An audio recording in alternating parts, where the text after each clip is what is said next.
Good afternoon, and welcome to another edition of Unlock the Door Radio, where our motto is question authority, question the establishment. You know, if you look through the Bible, there's a lot of examples of people who have questioned authority and the powers that be. And one of those examples, one of the best examples, I think, is none other than Moses. And with the new movie Exodus, Gods and Kings, which maybe is a modern version of the Charlton Heston Ten Commandments, at least kind of based on the same events. I think a lot of people may be, exploring who Moses was, what he was all about. And of course, that's going to intersect with the Ten Commandments, the title, of course, of the original 1950s movie, I believe, with Heston.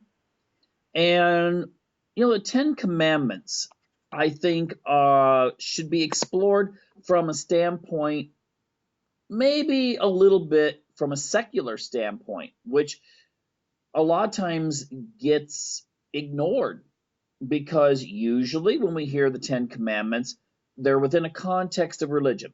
You hear them in church or synagogue, I guess mosque, because the Quran also has the Ten Commandments.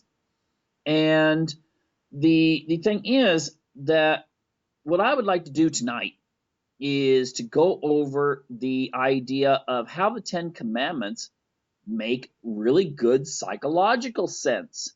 So I'm not going to deal a lot with religion. I'd like to, but for the purpose of this show, I would like to just go ahead and deal with this from a psychological point of view. How do the Ten Commandments impact on an individual or even a society being more psychologically stable, healthy, and ultimately happy? So let's just go ahead and take a look and see if you had a society that went by these rules or ways of living, just what would be the benefits? Okay, let's start in reverse order though, because the first few commandments are actually dealing more with the religious aspect. Now I'll get to those, but I want to deal mostly, like I said, with the more psychological or even sociological aspects of it. Now, if we look at number 10, you shall not covet your neighbor's wife, and you shall not desire your neighbor's house, his field, his manservant, his female servant, his ox, his donkey, or anything that is your neighbor's. Now, essentially, the message here is be satisfied with what you've got. That doesn't mean it doesn't actually say that you shouldn't strive to maybe have something as good. It's not saying that if you're living in a dirt hut and your neighbor has built a really nice home, that it's wrong if you try to copy it. What it's saying is that you should not sit back and be jealous of it. You should not let it eat at you that you don't have something your neighbor has. Now, I would actually say that the society that we have today, ultimately, I would say that it is based in many ways on the consumerism that was born. I guess he wasn't everything, but he is kind of considered the father of modern advertising, Edward Bernays. But this consumerism that runs our economy could not survive if it wasn't for breaking that particular commandment. Because what we're told is that we're not good enough. We are told by advertisers that we should strive to have what everyone else has. And I think ultimately it psychologically doesn't say go steal it, but it does give this sense of feeling inadequate, feeling less than someone. And of course, it makes it to where you really want that same thing that other people have. I will say, too, in a political context, that is definitely something that is promoted. When you have someone saying, well, we need to take money from one person and give it to another.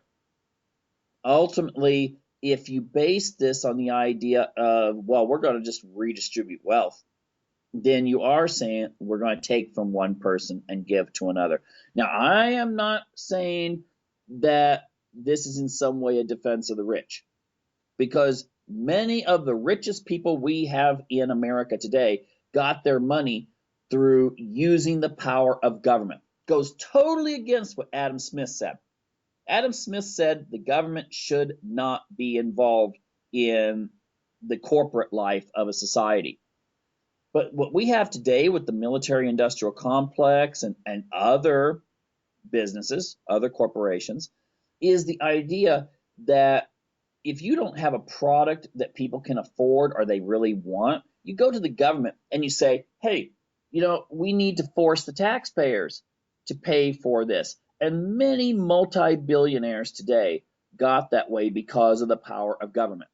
If it wasn't for the government being there to actually redistribute the wealth from the middle class to, in this case, the rich, then these people wouldn't be rich. And of course, then on the other side, there are people in politics who tell the poor people, take a look at what everyone else has. And ultimately, what they point to is not the rich guys. They don't show pictures of people on yachts and stuff like that. But ultimately, it seems their message is based on, look what the middle class has. And the only way you're going to get it is if we take it for you and give it to you. So again, it's based on coveting. Ultimately, the people that really get screwed are the middle class, because they don't benefit from this, but they pay a lot of taxes into the system. And so therefore, this coveting really does hurt the middle class. But in another way that the middle class is hurt through coveting is the idea that the consumerism in modern society is designed, again, to make you feel inadequate. If you're a woman, you're told that your body is not good enough. The way God made you is just not adequate. Maybe you need bigger breasts, larger rear end, smaller rear end. Maybe you need a nose job. Maybe you need a lip job. Maybe you need electrolysis. Maybe you need this. Maybe you need that. This is a message that comes across loud and clear, especially aimed at young teenage girls who are not really at that point of being able to filter out the message and see the motivations of the advertisers that are trying to sell them. And I'll actually say, no, they're not trying to sell you the product. They're trying to sell you. They want your money, okay? And what they do is they tell people with showing images, photoshopped images, all over the so-called, women's magazines especially, and fashion and stuff like this, that you need to, since you're not adequate, you need to buy stuff to make yourself adequate. And when you see someone who has something better than you, or allegedly has a body better than you, of course, that body's probably been processed, and it's probably not even one body, it's several bodies blended together. You take one model with perfect legs, another one with so-called perfect breasts, someone else with this, that, and that, and you put it all together, and then voila, you have the model that you show on the billboards, or in the magazines, or on TV. The thing is, this is not making people happy. Men are told also, I'm not going to just, take the feminist perspective there, which is often, what we hear feminists complain about when it comes to body image, but men are also told this, but usually not with their bodies. It is actually with their finances. You're not rich enough. Why aren't you at 30 financially stable? Why don't you have this? Why are you not here? Why don't you own a house right now? You don't have a retirement fund and you're 50? Well, you are inadequate. And this is a message that, again, is aimed at the male out there. Finances, women, it's usually aimed at looks, but also finances as well. Now, thing is, there's always ways that you can compensate, as both Adler and Freud point out with compensation. If you feel inadequate, you try to find something to make yourself more adequate. So therefore, the advertiser's there with the product. Here, buy this big car if you don't feel like you're manly enough. Go out and spend. And you know what? If you have to sacrifice such things as family or happiness, then that's okay. That there's no price too high to pay in order to fit the plastic image that American society gives you. Okay? No price is too high at all. Now, along with this, the whole idea of coveting what does not belong to you, we also have, we have a society that is going to, well, ultimately, the happiness will not come unless a person feels that they are adequate in and of themselves, that they're something special. Okay, it doesn't mean you sit out in the forest and just kind of, I don't know, contemplate nature all day and ultimately starve to death.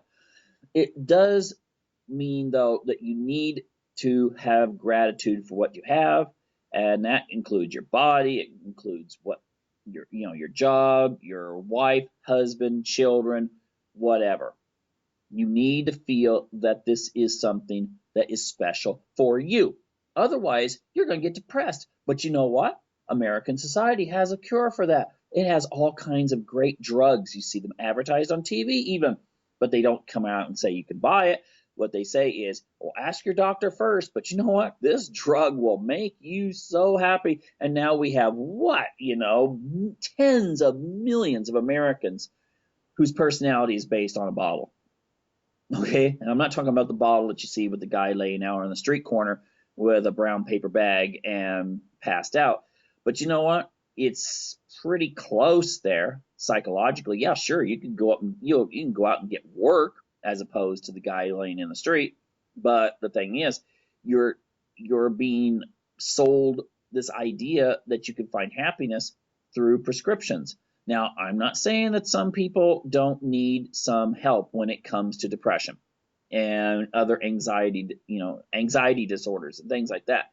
But I will say that it just seems that it's way beyond what one would expect in a society. A higher percentage of people are on. We got boys on various ADHD.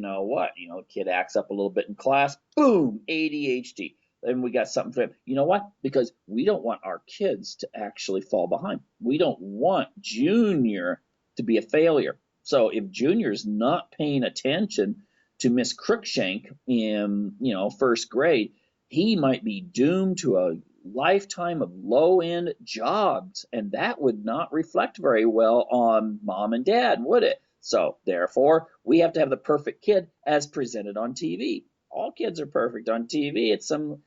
You want this image of some sort of Disney Channel kind of glitzy childhood or something like that. The thing is that it's still, you're basing this concept of, I need to have what other people have. I need to be as good as these people, and it's not going to work. But there's people out there that's going to be telling you that they have the solution and it's quick and easy. It's not. It's like if you suddenly, I believe this, if you came up with a drug that would get people to look really in good shape if they took the pill, then I think most Americans would take it. Even if you told them this will give you none of the benefits of exercise. If all it did was keep your body slim, but it would do nothing for your cardiovascular health, they would still take it. In fact, I'll bet you, even if it came out and said this is actually bad for you, they would still take it. And that's a major problem there. And I think ultimately you're going to find that, again, this is rooted in this whole coveting aspect of American society.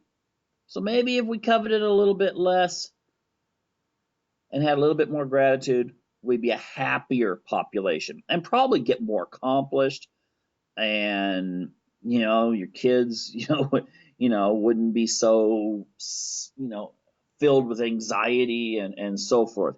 Because, TV presents an image, doesn't exist. Okay? Anyway, you shall not bear false witness against your neighbor.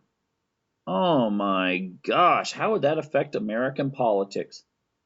If I come out with a product, a dish soap, and I say this is the best dish soap ever, and it will clean your dishes beyond anything.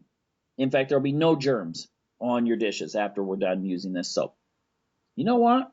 That's actually covered under advertising laws. You've made a claim that is, well, it's blatantly false if you say that this will knock out every bacteria on your dishes and so forth. So there would be a certain truth in advertising concept that would get down on you. But your politicians talk about bearing false witness. You get all of them doing it. And you know what?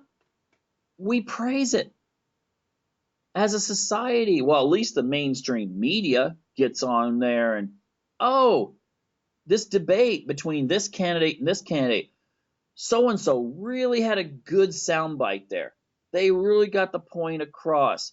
They really communicated the idea they were trying to get across, even if it was a lie or a distortion. Okay? It's like saying, oh, okay, this candidate here does not support bombing Syria. They must love Assad. Or this candidate came out originally against the war in Libya. See, they must have been secret admirers of Gaddafi. And the thing is, this is the way our mainstream media works.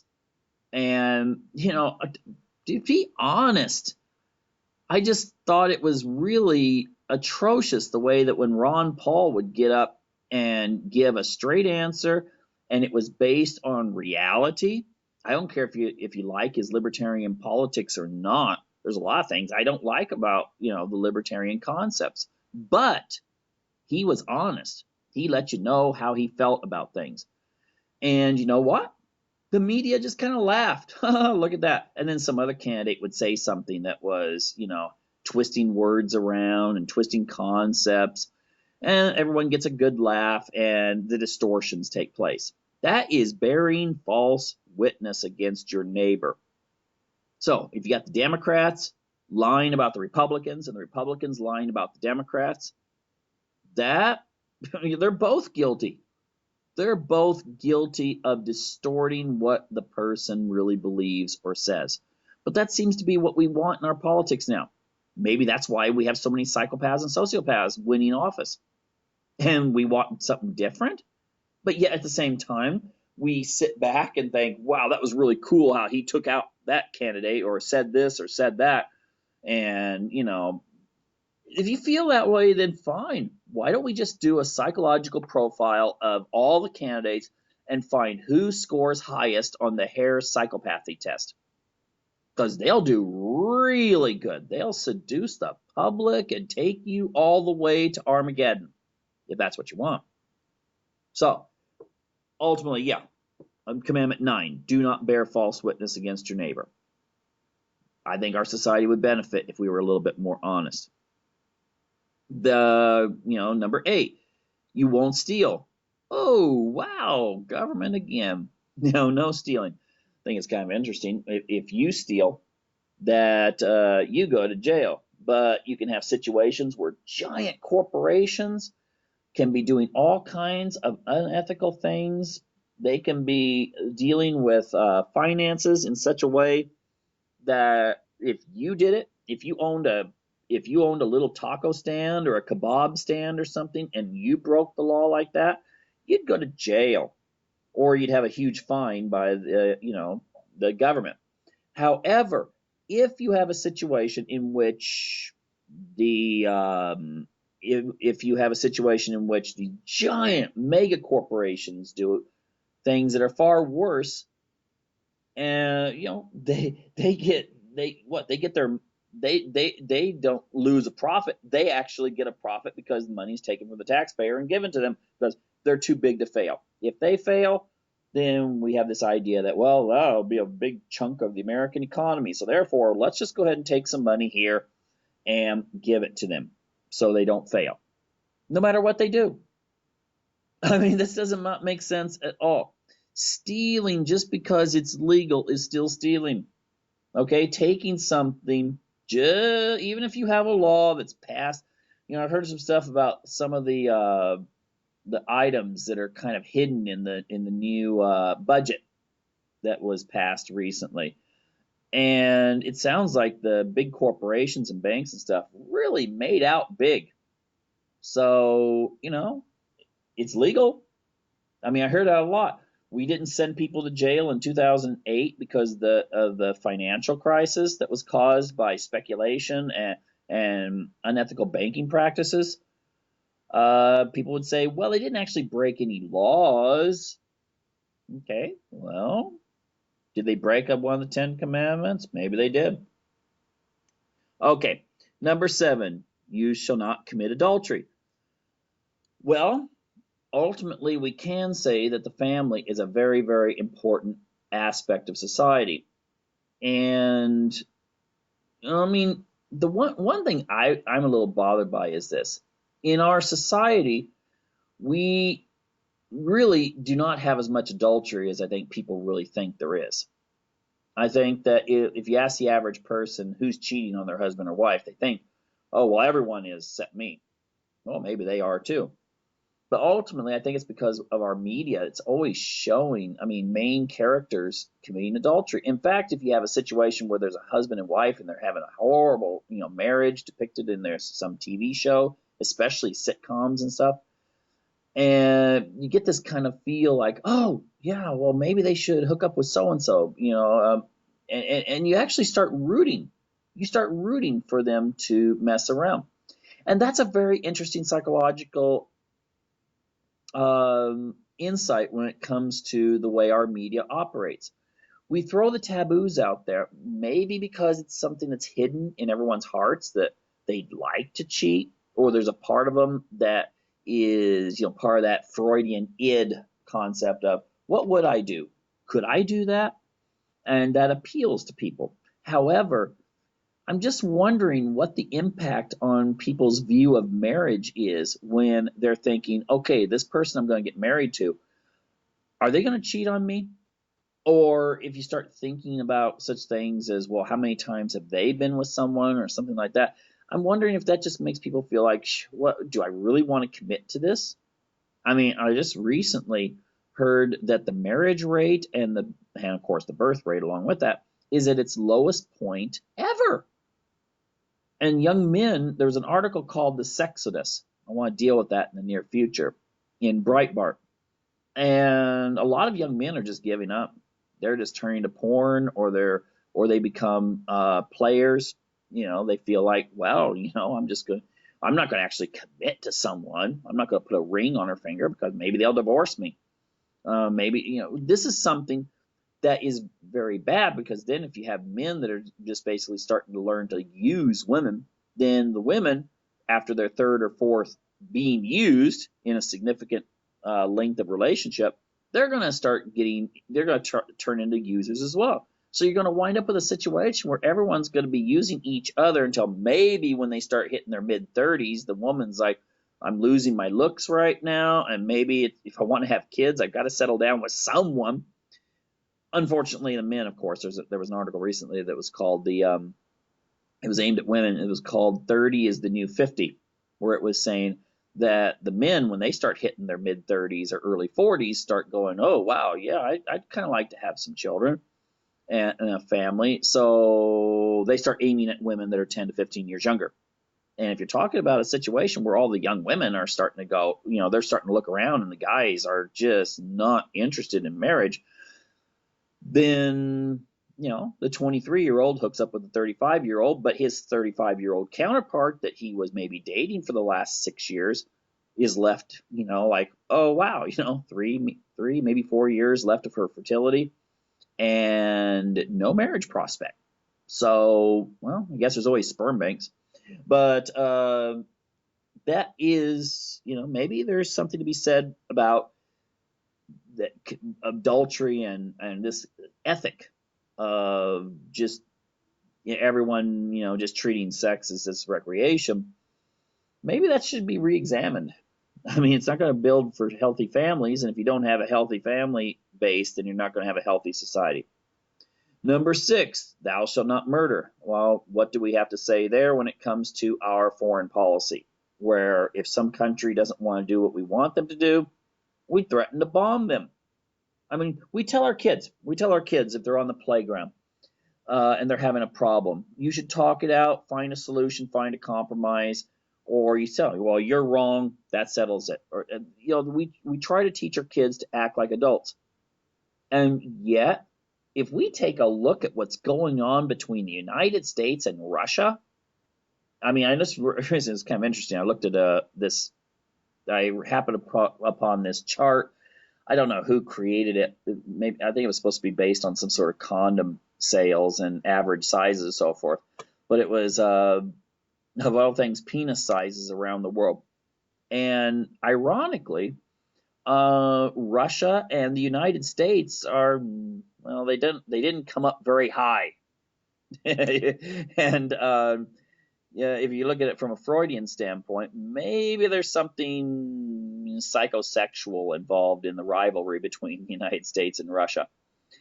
Got to build some bigger missiles and stuff. I don't know, but the thing is that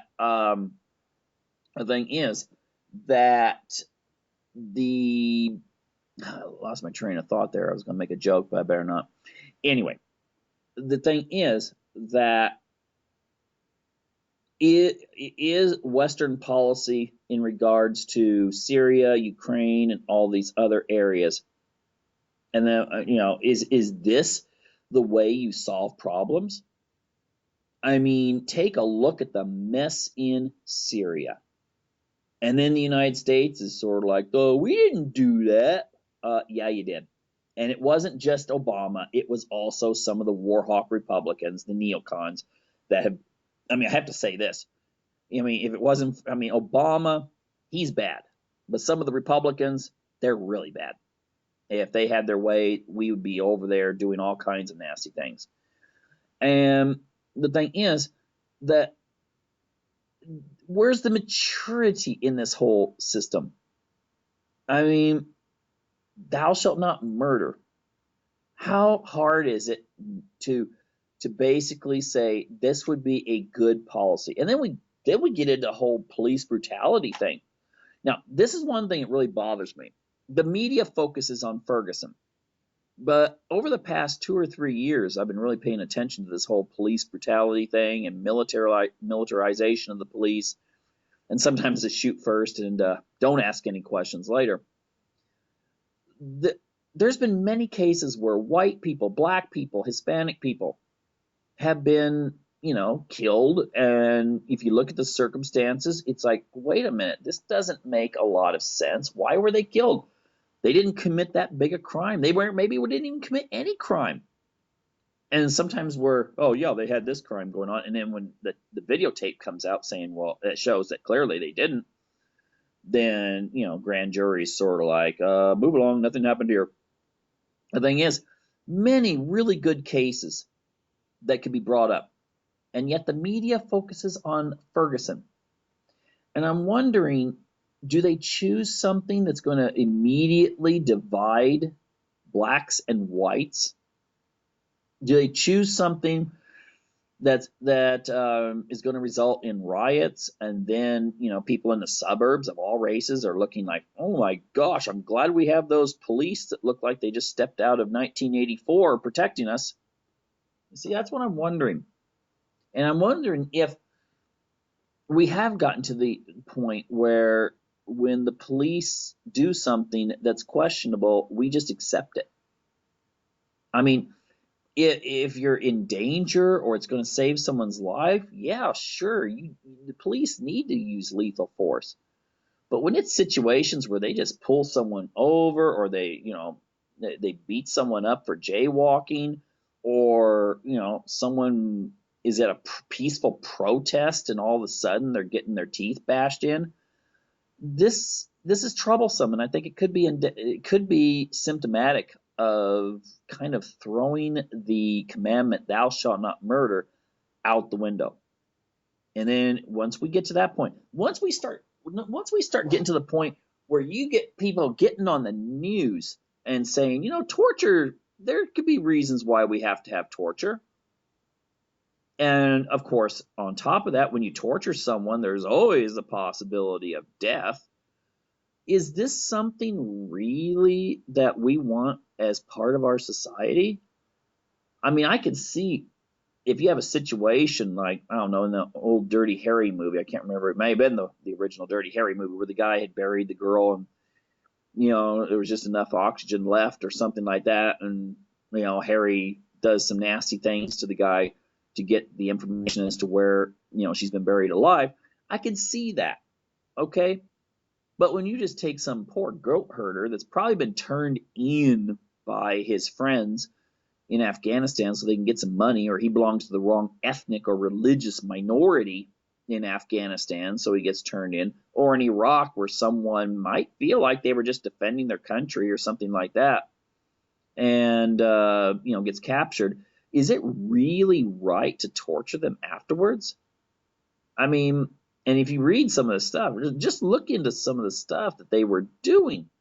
I mean, talk about sadistic. I mean, and the government paid a bunch of money in order to develop this stuff. Only thing you had to do, essentially, I guess, is just look at some of the horror movies on TV and probably find some horror movie fan and say, what was your favorite scenes or something? They would have been able to write it down for free. I mean, this is not something I think is really good for our society.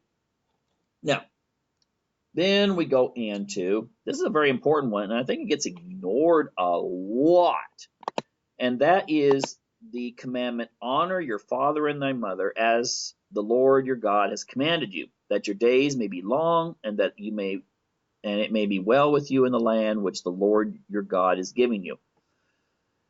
That's an interesting concept in many different levels. First of all, it's the only commandment in the Ten Commandments that gives you a promise that your days may be long in the land. And I'm wondering, does that mean you as an individual will have a longer lifespan, or that you will hold on to whatever property your people have? I think it's both. Because first of all, if we have families in which people are connected to one another, in which we respect connection. I saw an article. Get this. I saw an article. I'll come back to that. That said that when Mexican immigrants come to America, they have a very low rate of depression. But then after they have been in the United States one generation, their depression rate goes up to the same as the United States.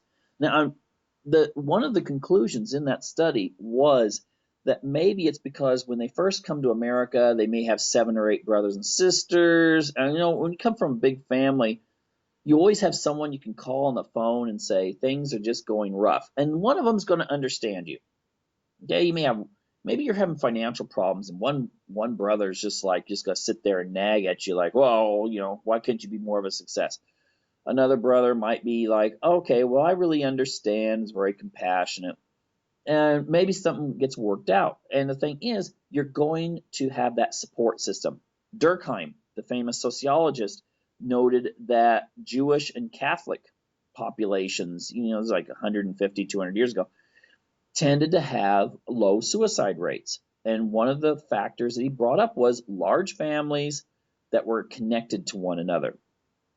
And I think that's actually quite important. So individually, you may have a situation where if you are part of this network, the extended family, where it's not just, I once, I think I sent my dad a Christmas card a few years ago or something like that, but you actually have a connection between the generations. And even when they are dead, you have a connection to the generations. That's one thing I have a respect for. There's a lot of societies that they have these kinds of holidays like the Day of the Dead and stuff like that.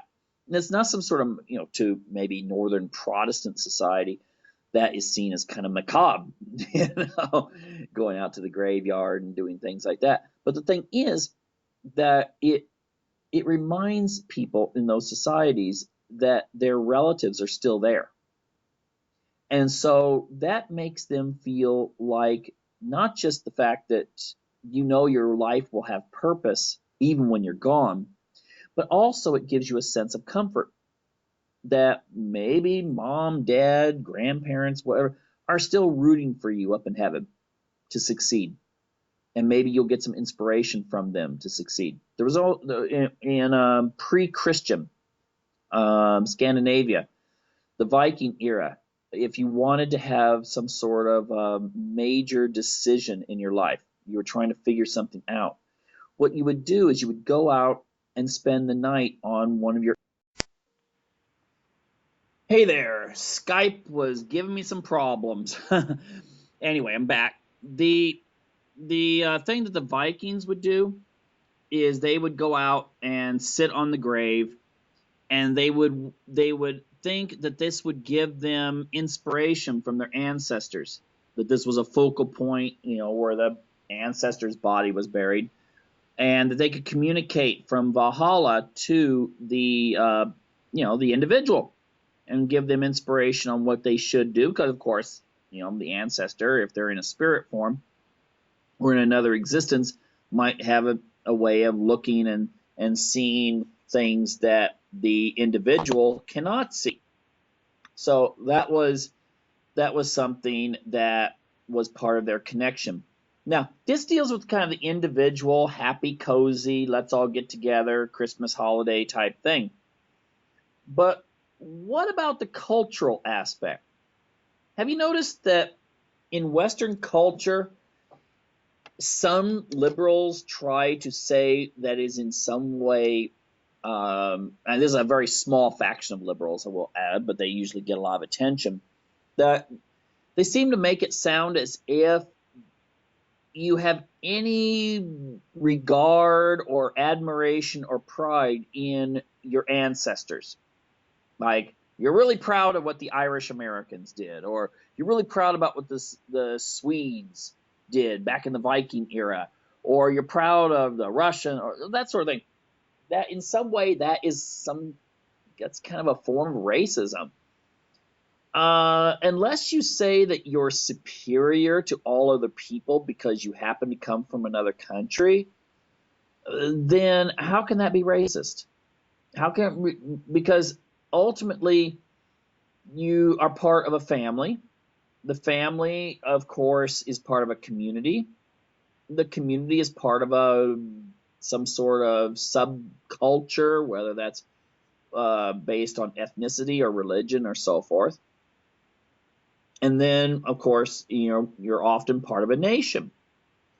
And so it's been part of human history throughout all recorded time for people to keep a record of their genealogy and to keep a connection to their kin and to the extended clan and the extended tribe.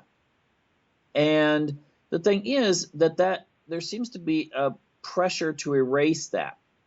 And I'm not so convinced that this is all part of some sort of strange plot from some ultra liberal sociology department somewhere in the United States.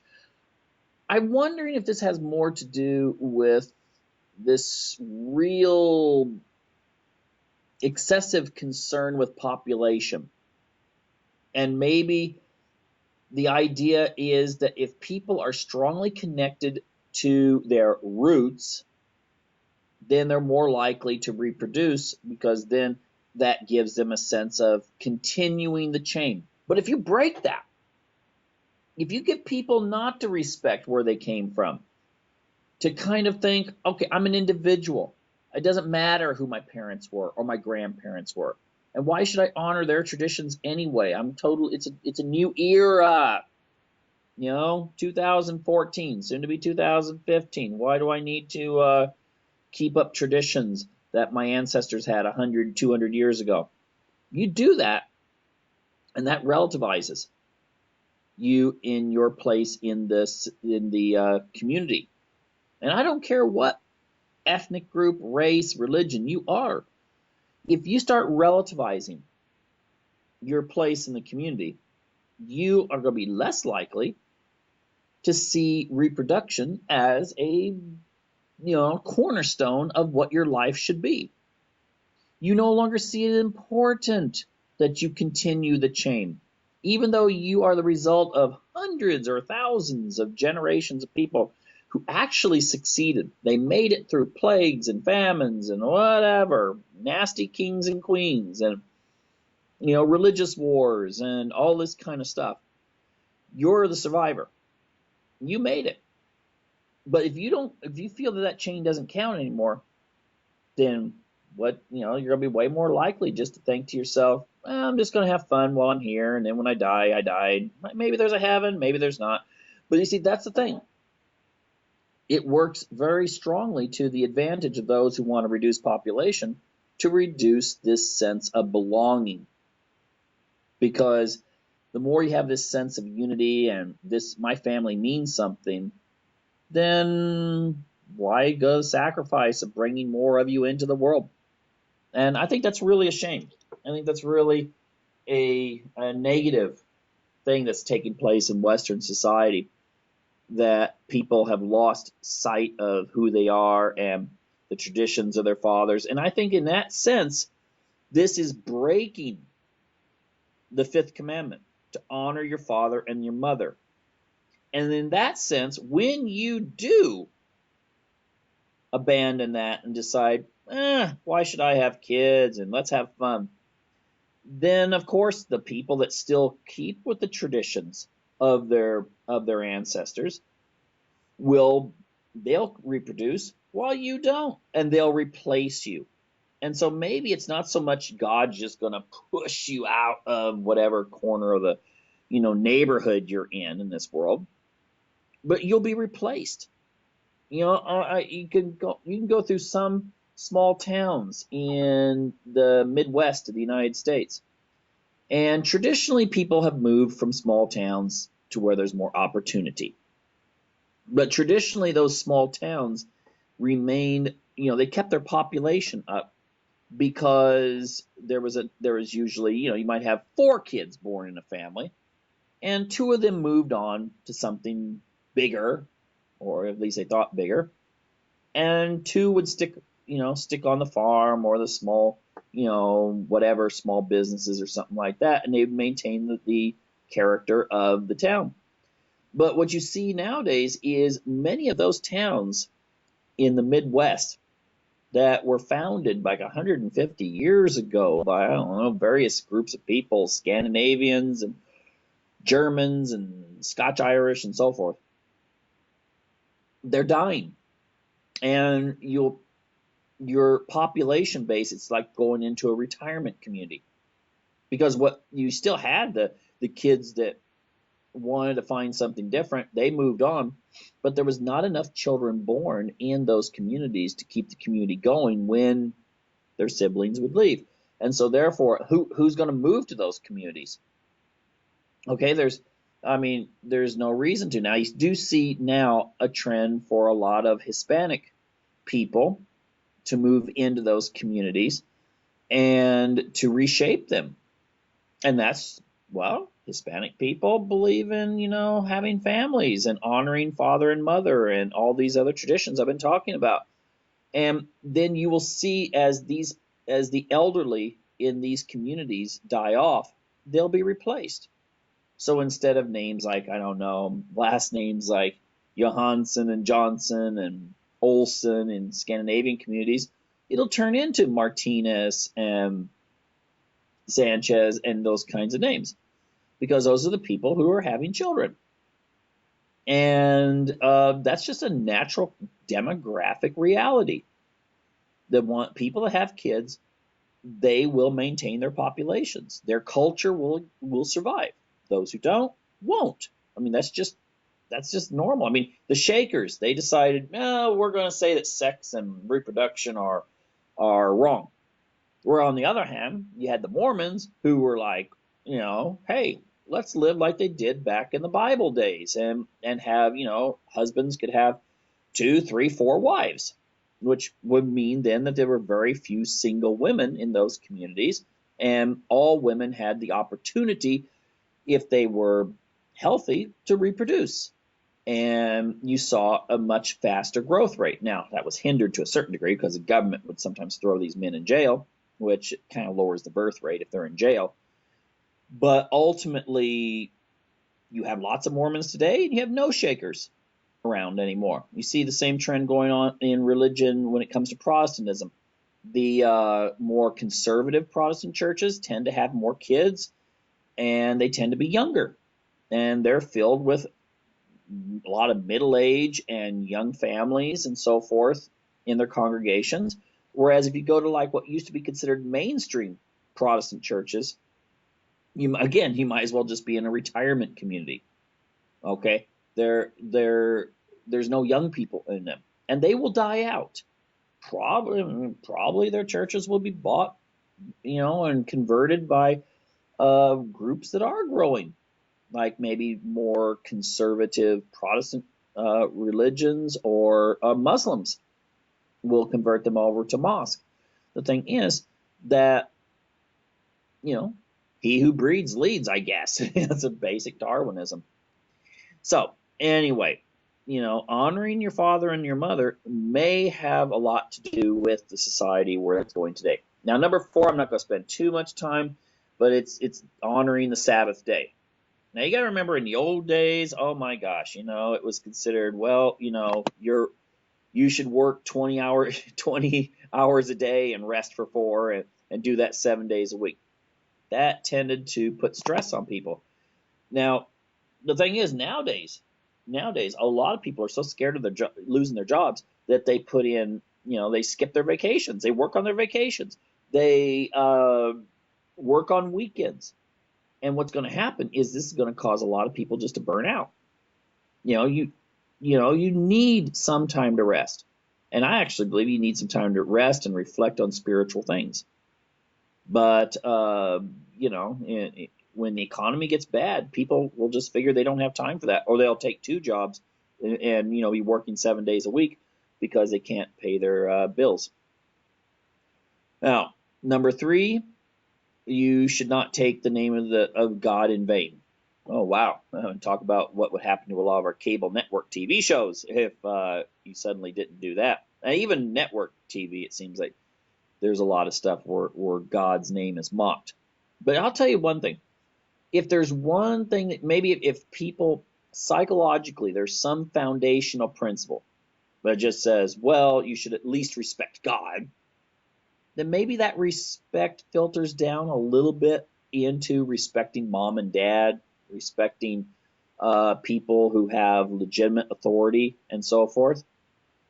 But if you are to the point where you can just mock God and make fun of Jesus and stuff like that, or whatever your deity or whatever, then what you're going to do is it opens up the door for any and all. And I think that can grow into irreverence. And irreverence, when there is no foundational principle, can actually lead to nihilism, where it's like, well, what's the purpose of anything? And no society can survive if a significant number of people are nihilist. Now, let me see. Number 2, you shall not have idols. It says right here, for I, the Lord your God, am a jealous God. Now, the thing is, what are our idols today? Now, true, you got a few kind of weird things like, Bohemia Grove and stuff with the big owl and that sort of thing. But ultimately, we generally in Western society feel like, well, we don't bow down to statues and offer, sacrifices to various deities and so forth. But what do we sacrifice for? What are our idols today? Now, if you define an idol as something that distracts you in your quest for instance, relationship to God or spiritual things or higher ideals, then an idol can be anything. An idol can be an entertainer, and we seem to have a lot of that. We even have names like idol, nowadays. I mean, people worship entertainers. They worship. I hate to say it, but when I've seen, been at the train station and stuff when major teen, or tween uh, singing group is in town. Whether those are individual people like Miley Cyrus or group, Justin Bieber or some of the boy bands and stuff. And you will see people with T-shirts actually say "I worship," and they'll have the name of the group. And the way they act, it's almost like a religious experience when the person comes up on stage and everyone's just, oh, so emotional. But the thing is, that is dangerously close to idol worship. I mean, in the old days, you had the temple priestesses, or you had various priests, or they'd carry in some sort of statue or whatever, and people worship that, or some sort of sacred bull. And I'm not going to go into detail about what some of those groups, did with the sacred bull. But the thing is that these were symbols of idolatry, and it's something that's very much condemned in scriptures, both in the Bible, also in the Quran. In fact, if you read the account of Noah, one of the big sins that the people had been committing is their idol worship. And I think it was Noah was only able to get like 70 or 100 of his followers on the ark who rejected that, and they survived the flood. Well, the thing is that, are we any better if we worship cars? If we worship having a certain brand name on our clothing? If we worship certain political leaders? I'm not going to mention names here. If our neocons worship our military, hey, look, we got the big weapons of mass destruction that we can whoop everyone. We can take on China. We can take on Russia and anyone in between. That is a form of idolatry, and I think we know where that can lead. But I'd like to go into like some religious stuff here, but I will just say this. Psychologically, such materialism does not lead to happiness.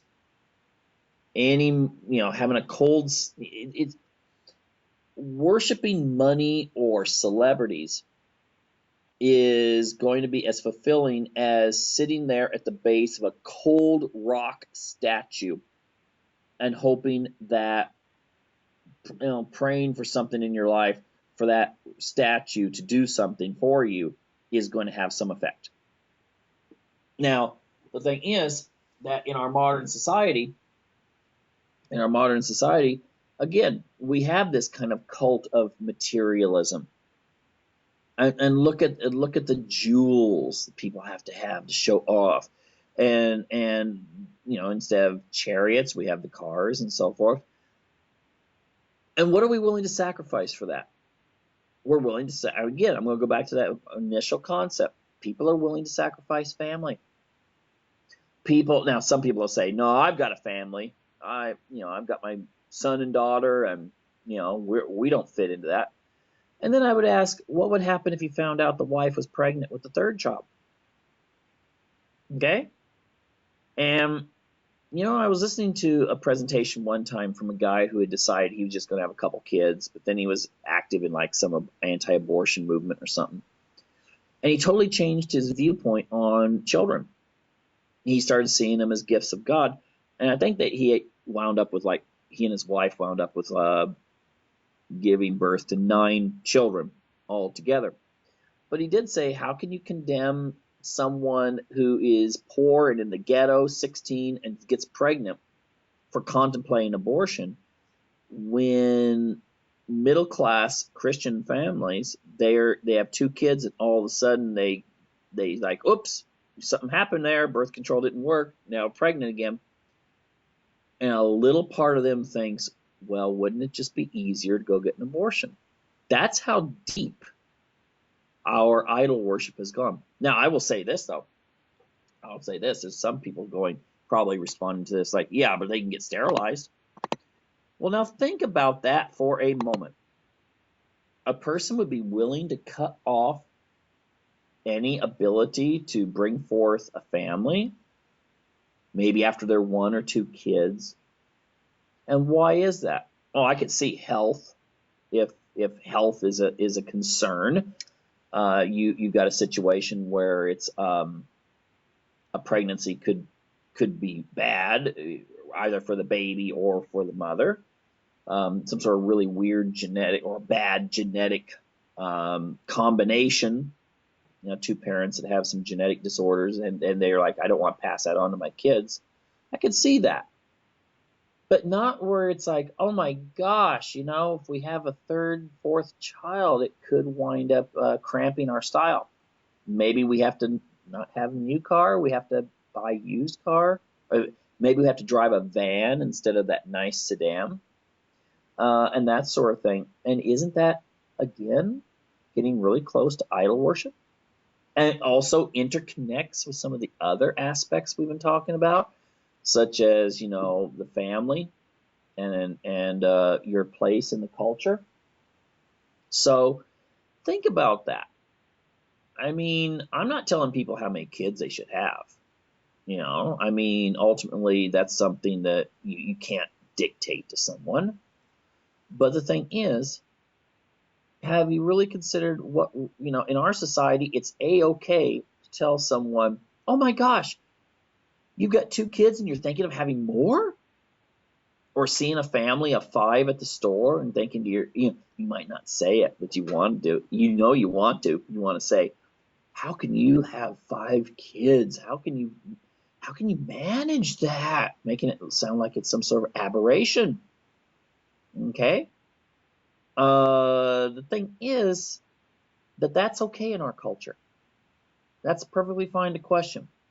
But it's if a person writes a book or does a video or something about why people should consider having more kids, all of a sudden that's like, hey, you don't have any business telling me what to do. Think about where that comes from. Remember Edward Bernays? Remember what he said in Propaganda? Very few of our taste and manners that we have are something we chose. It is all part of what someone else chose. Okay?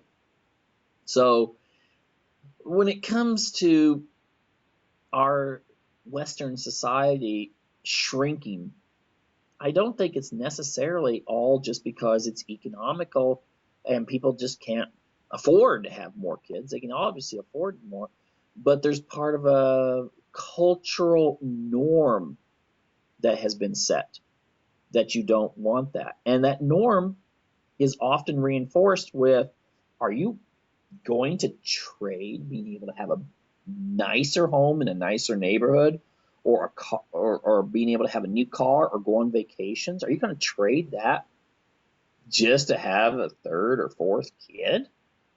That is what our society is based on. And ultimately, I think that is essentially connecting to this whole idea of creating an idol or a carved image. Now, finally, the first one, I'm not going to deal with that so much either. You will have no other gods before me. I think that fits in very well with number 2. No other gods. No other distractions. Well, we pride ourselves, on our secular thinking. And at the same time, we kind of, we grab onto other things. Because you know what? I think there is actually a part of the human psychology that needs to grasp onto something. You erase God from it, they'll grasp onto something else. Okay? It's like if you have an atom and I'm not going to go into a science lesson, I don't have enough time here. But the thing is, you got to have something filling that void. And so, again, we get into materialism, and the materialism feeds into the anti-family attitudes, and the anti-family attitudes eventually leads to, well, the end of the culture. So anyway, we're running out of time here. I'll just leave it at that. Just look up the Ten Commandments for yourself. Very, very interesting, very important cornerstone of Judeo-Christian culture in the West. And, think about the fact that it's not just a religious ideal, but it also could be a very strong psychological ideal behind it. Anyway, thank you for tuning in tonight to Unlock the Door Radio. I encourage you to check my website out at michaelcross.net and also my YouTube channel at Michael Cross, obviously. I'll take you, and I will look forward to sharing time with you again next week, this same time and same place. Thank you.